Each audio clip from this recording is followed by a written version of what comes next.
this hero versus villain. So I gotta ask, I know you're all muted, but maybe give me a nod. How many of you know the song My Hero by the Foo Fighters? If you don't, it's gonna show up in the chat, and Claire will send you out to go check it out. So I'm a big Foo Fighters fan. I'm like melodic metal is kind of my music genre, and so I love the Foo Fighters. If I could play in a band, that'd be my band. But the song is interesting, and I just wanted to read. And there's a lot of speculation around the song, but I want to read you some of the lyrics.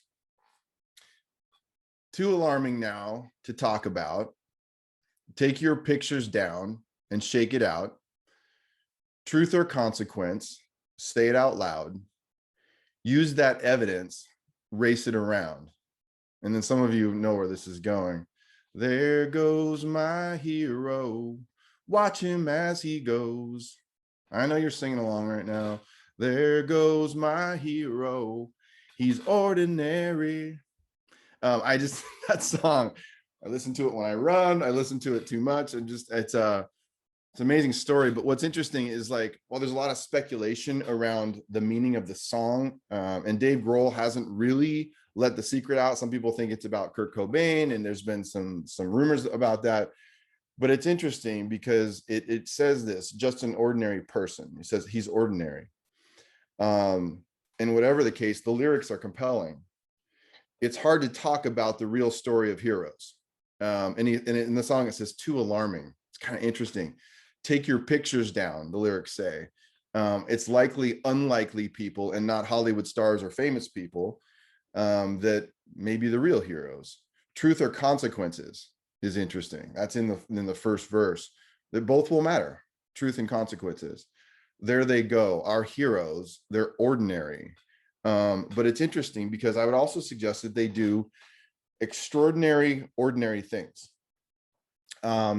Thinking about heroes is interesting, and it's, for some of us, it's difficult because we would only think of people we know. I've talked to people this week as in preparation for this, just to set up this conversation we're going to have in a moment, that we think of people we know. And the challenge with the people that we know, even when people have tried in our tools and our process, when people try to identify, for example, role models, some people really struggle with that because every person that they think of is flawed. You know what I mean? So it's like there's a portion of them that I'm not sure do I want to write that person's name down as a potential role model? But thinking of people we don't know leaves a lot up for grabs. Because as Claire reminded me this week, we were having a conversation as I prepared for this. Every hero has a dark past, and every villain has a story. And so this is a question that I want to throw out to you that as sort of the framing for this entire conversation. What role are we playing in preparing a generation of ordinary heroes doing extraordinary, ordinary things? What role are we playing in preparing a generation of ordinary heroes doing extraordinary, ordinary things? I want to just take this to leadership for just a moment. The first question that most people ask when I'm around them long enough is this. It's interesting. I have to face this all the time because sometimes I make the assumption that people already know the answer to this question, but this is the question. Am I a leader? Am I a leader? In the work of developing a leader, that's most often where it starts. The fundamental question of whether or not a person or whether or not they are leaders. It may surprise you, but actual leaders, managers, supervisors, I don't know, some of you, this isn't going to surprise you at all, or parents have never stopped to consider whether or not they're a leader. Our team has to remind ourselves every time we launch with a new team and work with an organization that sometimes they just don't know. The word leader has so much connected to it. Owning it means owning all of it. Some of you have heard me describe this, my fundamental definition of a leader is someone who goes first. And I say that because they could be the first one to follow, by the way, the first one to serve, the first one to listen. But leaders fundamentally are people who go first. And that's where it gets hard. Leading implies leading others. And in my world, in my way of thinking, that means being responsible for the work, the progress, and the development of other people on some level. When we work with leaders, it starts there and it continues on into deeper questions.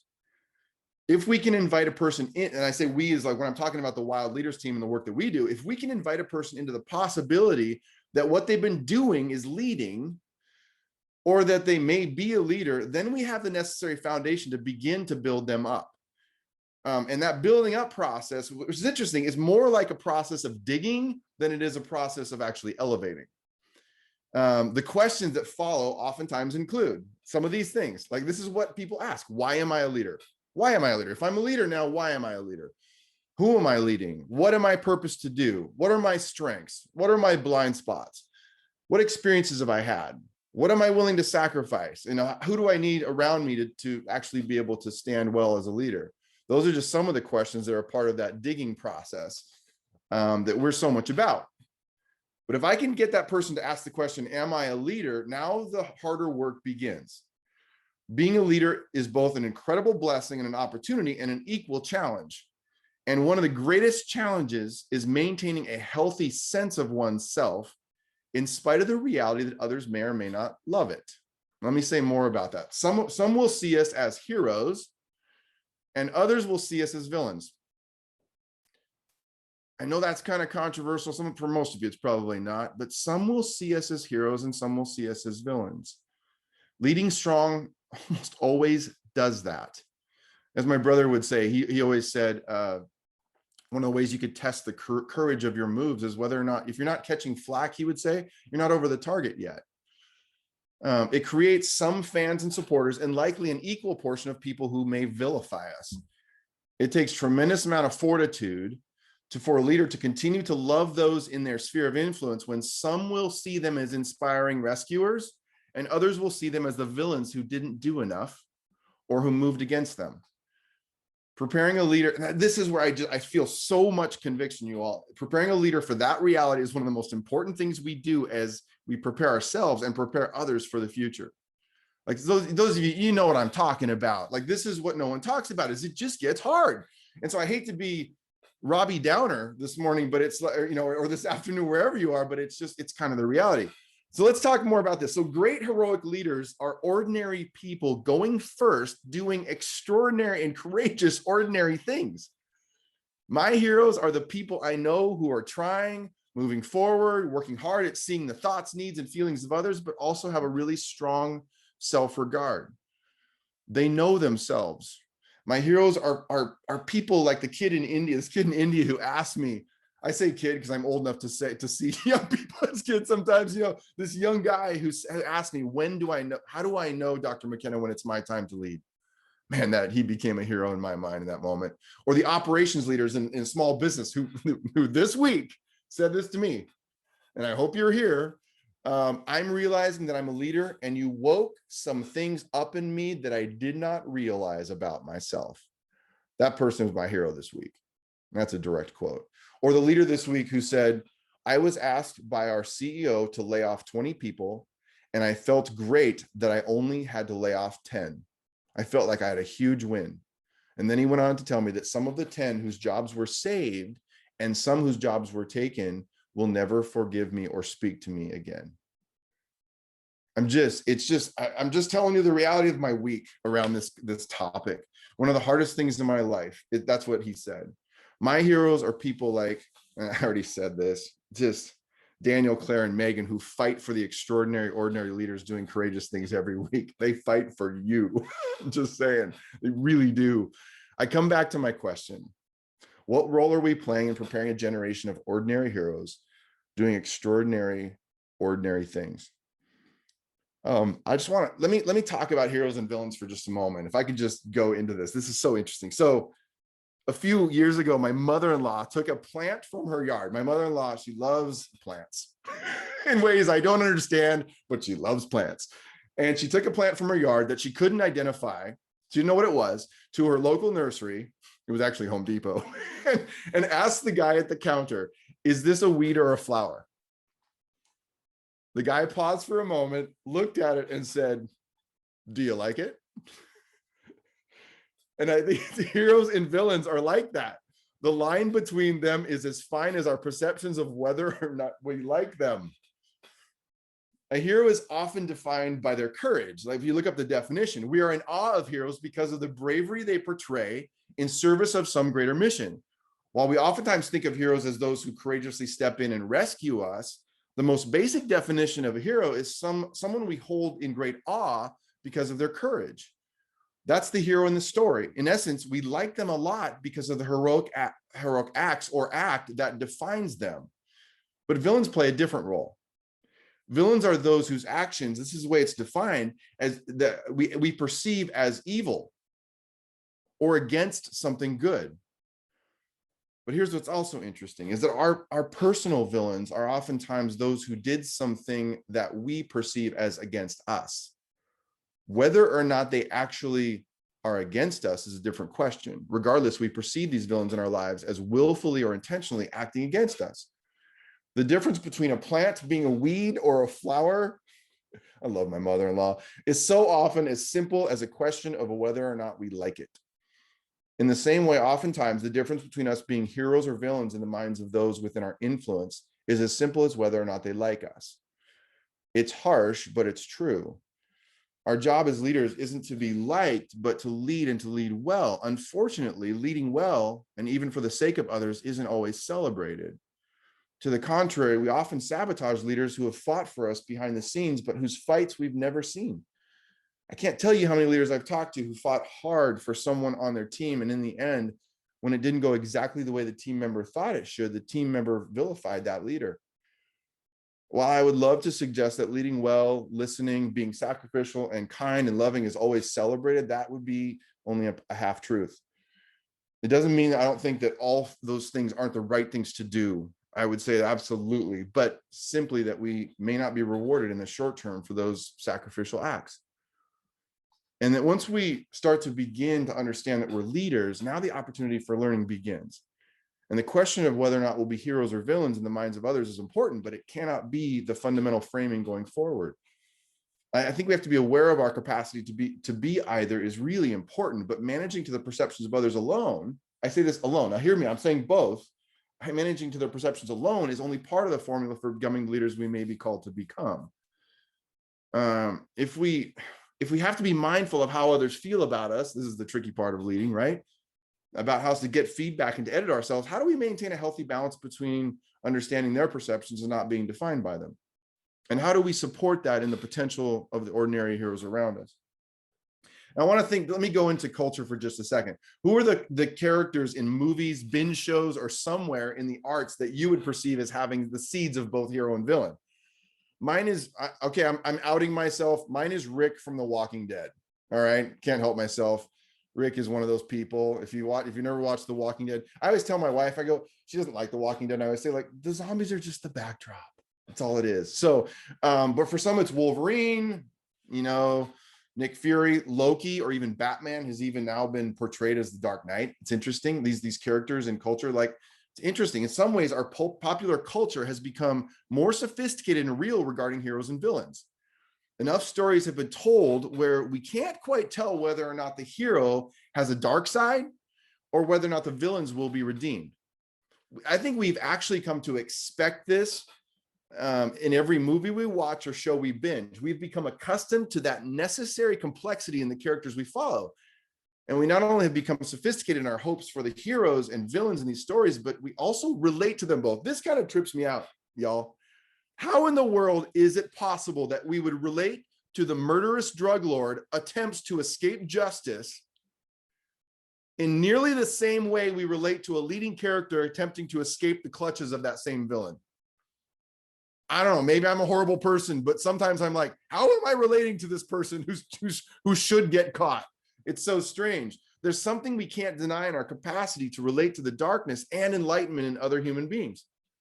The difference is this, though, I think, that these are other human beings who aren't having a direct impact on us. We're watching their story and not participating in it. When our heroes disappoint us, we have a disturbingly easy possibility of shutting them off and out very quickly. And the speed of our disappointment with our heroes is oftentimes sadly offset by the length of time it takes for our personal villains to recover in our minds. I think it's just interesting. If we admitted it to ourselves that we're capable of relating to heroes and villains, what role will we play in the lives of others? Okay, a couple of other things I want to point out before we get into this conversation. The issue of good and evil. It's really difficult to talk about this without just mentioning it. When we see a leader fall from grace, do we tend to feel warned? Do we feel like we should warn others? And Megan yesterday said to me, or do we feel like we should reach out to that leader? If there's one thing that is really difficult to admit is our capacity to fall, because an admission of even our capacity to fall could cause others to think, wow, how bad is he? Every time we experience a leader who falls on some level, we should probably try to relate at least to ask ourselves, what would cause me to do that?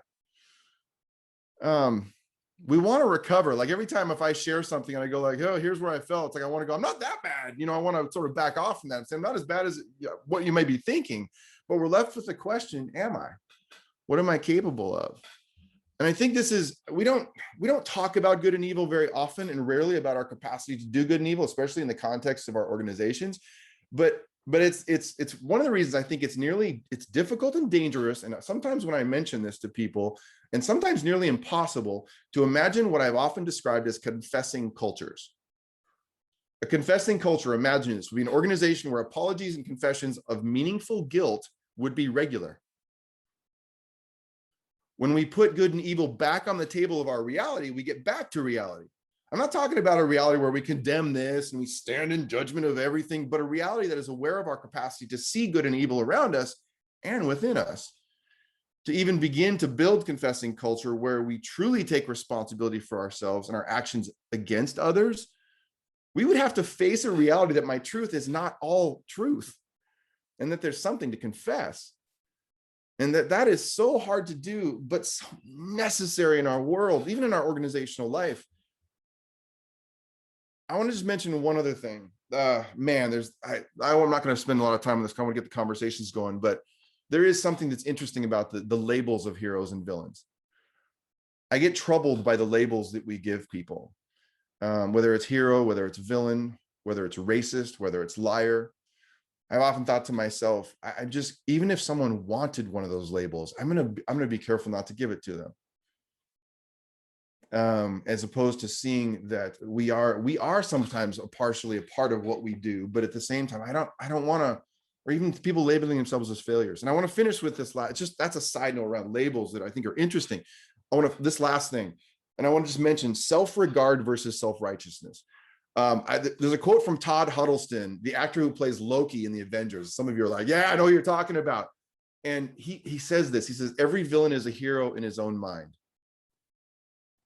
It's interesting. While there is much disagreement about what he meant, the fundamental takeaway is that villains may be most accurately described as in awe of themselves. It's like if you're a hero in your own mind, you're in awe of yourself. In the same way, I would also say that every hero is a villain in someone else's mind. It's interesting. And I think what's fascinating about that, this led me into my watching of Walter Brueggemann. Some of you know I've been kind of watching Walter Brueggemann, this theologian, talk about them. And he said something this week that I think that was relevant to this. He says this, graciousness, he's speaking of God now. And he says this, he says, the graciousness towards God's creatures is rooted in God's self-regard. And it's interesting, self-regard is not loving oneself, but an awareness of who we really are, to regard ourselves as valuable in spite of ourselves, but not to live in awe of ourselves. And I think self-regard is necessary to offer grace to villains in our lives, but it's also necessary to lead well. And so I come back to my question, what role are we playing in preparing a generation of ordinary heroes doing extraordinary, ordinary things? And I think there's implications for selection of leaders, for development of leaders, for performance of leaders. And I think there's also implications for how we build cultures of conventions, cultures of ordinary heroic acts, cultures that will not label us, cultures of radical grace, love, truth, and justice, cultures that will support ordinary heroes and love ordinary villains in some way. So let's go talk. I know it's a lot.